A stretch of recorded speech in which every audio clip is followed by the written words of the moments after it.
तो गाइस आज मैं एक्सप्लेन करने वाला हूँ zombie 100 bucket list of the dead का एपिसोड 3। अगर आपने इसके शुरू के 2 एपिसोड नहीं देखे हैं तो उसकी लिंक आपको डिस्क्रिप्शन में मिल जाएगी, उसे भी जाके देख लेना। तो एपिसोड 3 शुरू होता है और हम एक छोटी बच्ची को रोते हुए देखते हैं जिसके मम्मी पापा और सब ज़ॉम्बी बन गए हैं। फिर शो नाम का एक लड़का उसे चुप कराता है और कहता है तुम ठीक हो, यहाँ डरने की कोई बात नहीं है, खैर तुम अभी थोड़ा आराम कर लो। फिर एक आदमी शो के पास आके कहता है ज़ॉम्बीज़ वापस आ रहे हैं। फिर शो उस बच्ची से कहता है माफ करना, मुझे एक छोटी सी मीटिंग में जाना पड़ेगा, तुम मेरा यहाँ अकेला इंतजार कर सकती हो और सब ठीक हो जाएगा, मैं जरूर वापस आऊंगा, ये मेरा वादा है। वो कहती है ठीक है। फिर वो सब अपनी बोतल बैट लेकर वहाँ से जाते हैं और उन ज़ॉम्बीज़ को मारते हैं। ज़ॉम्बीज़ भी उन्हें मारते हैं, वो सब ज़ॉम्बीज़ साथ भिड़ जाते हैं। उसके बाद हम अकीरा को देखते हैं जो कि अपनी बाइक लेकर कहीं जा रहा है। वो वहाँ पहुँच जाता है और कहता है काफी समय के बाद यहाँ आ रहा हूँ, लेकिन शिंजुकू शहर वैसा ही है जैसा मैंने सोचा था, यहाँ वाकई बहुत भीड़ भाड़ है, लेकिन मुझे मालूम है तुम ऐसे ही हार मान के नहीं मरोगे,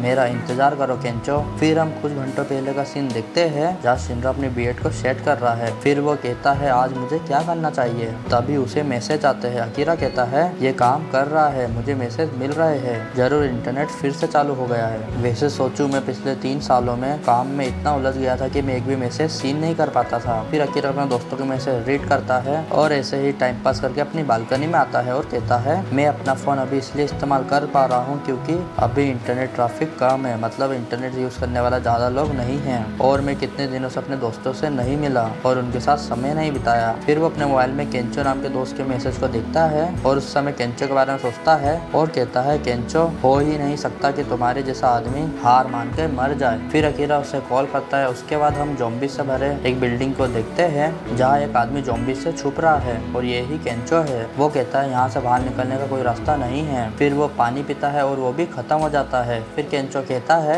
मैं 3 दिनों से बस पानी ही पी रहा हूँ और सबसे बुरी चीज मैं यहाँ इस राक्षस के साथ फंसा हूँ, उसने इस ज़ॉम्बी को बांध के रखा है। वो कहता है मैं भूख से मरे जा रहा हूँ और मैं इस सब से थक गया हूँ, क्या मेरी जिंदगी ऐसे ही खत्म हो जाएगी ऐसे किसी बकवास सी जगह पर। फिर वो सोचता है उसके हाथ में एक रग्बी है और उसके सामने अकीरा हंस रहा है। केंचो कहता है ये क्या हो रहा है, मैं इसके बारे में क्यों सोच रहा हूँ। अच्छा याद आया, अकीरा अक्सर मेरे बकवास जोक्स पर हंसता था, वो भी कॉलेज के क्या दिन थे। तभी उसके पास अकीरा का कॉल आता है। वो कॉल उठाता है। अकीरा कहता है तुमने फोन उठा लिया, मतलब केंचो तुम जिंदा हो, बड़े दिनों बाद बात हुई, क्या सच में 1 साल हो गया जब हम आखिरी बार ड्रिंक के लिए मिले थे और तुम्हारी आवाज ऐसी क्यों आ रही है कि तुम उदास लग रहे हो। केंचो कहता है वैसे तुम ऐसे खुश क्यों लग रहे हो। अकीरा कहता है मिलने के बाद में इसके बारे में सब बताऊंगा, फिलहाल तुम कहाँ हो। केंचो कहता है मैं अभी शिंजुकू में हूँ। अकीरा कहता है ठीक है, मैं शिंजुकू अभी आता हूँ। केंचो कहता है नहीं, अभी ये नामुमकिन है, यहाँ हर जगह ज़ॉम्बी से भरी हुई है, मेरे बारे में भूल जाओ। अकीरा कहता है कुछ नहीं होएगा, सब ठीक हो जाएगा, खैर मुझे तुम्हारा पता टेक्स्ट करो,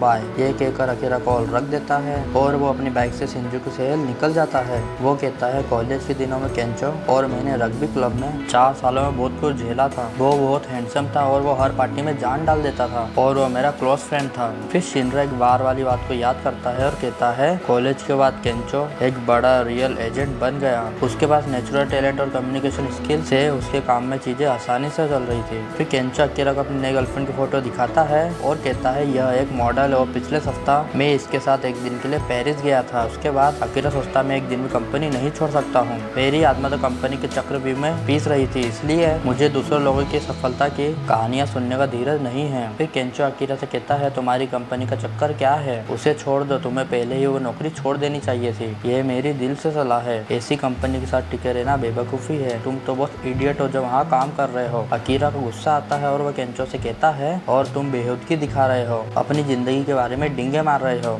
तुम्हें ये बंद कर देना चाहिए। फिर वो दोनों गुस्से से अपने ड्रिंक पी लेते हैं। उसके बाद हम शो को देखते हैं जिसके सभी दोस्त ज़ॉम्बी बन गए हैं। वो उसके पास जा रहे हैं। शो कहता है तो यही मेरी जिंदगी का अंत है और ये मरने का काफी अच्छा तरीका है, मुझे माफ कर देना, मैं अपना वादा नहीं निभा पाया। वो ज़ॉम्बी उसे मारने आते हैं, तभी एक कार के हॉर्न की आवाज आती है। वो आवाज सुनकर ज़ॉम्बीज़ उस तरफ जाते हैं और शो बच जाता है और केंचो की बिल्डिंग के भी सभी ज़ॉम्बीज़ उस हॉर्न की आवाज के पीछे जाते हैं और उस कार के हॉर्न पर रग्बी बॉल अकीरा ने रखी है। फिर अकीरा वहाँ से भागकर जाता है और इधर केंचो उस रूम से बाहर आ जाता है और कहता है यहाँ क्या हो रहा है, ज़ॉम्बी कहाँ चला गए। फिर अकीरा उसके पीछे हाथ रखता है। केंचो डर जाता है। केंचो कहता है अकीरा तुम सच में यहाँ आ गए। अकीरा केंचो से रोते हुए कहता है इस पूरे समय तुम सही थे, मुझे वैसी कंपनी छोड़ देनी चाहिए थी, लेकिन तुम्हारी तुम्हारी सलाह मानने की वजह मुझे ये जेलसी हुई कि तुम कितने सक्सेसफुल और खुश थे। मैं तुम्हारी उस बात पर नाराज हो गया था और अपना गुस्सा तुम पे निकाल दिया। तुम मुझे माफ कर दो। केंचो कहता है तुम यहाँ इतनी दूर तक आए मुझे ये बताने के लिए